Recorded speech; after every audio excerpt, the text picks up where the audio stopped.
Isaiah 53, allegedly about Jesus. But we have to deal with other facts in Isaiah. For example, the servant in Isaiah is identified as being Israel in 49. For example, in 52 and 54, Israel is being addressed.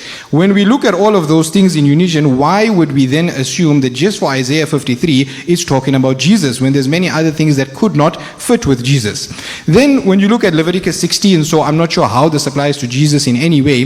The other thing we need to realize is the gospel authors definitely were trying to fit prophecies to Jesus. So Matthew talks about, out of Egypt I call my son. That's clearly talking about the Israelites coming out of Egypt. He applies that to Jesus. Sure, it's a typological prophecy or whatever you want to call it, but the text isn't talking about Jesus. We see a similar thing where Matthew says he will be called a Nazarene. So because he came from Nazareth, I'm not sure where's that prophecy in the Old Testament. Was it contrived? Where did it come from? So when we read the four Gospels, we understand that they're trying to show, as Pastor Rudolph said, they're trying to build a narrative. Our question is this narrative truth or is it fiction? Can we trust what they said completely, or is it something that we have certain doubts in because we can see their biases?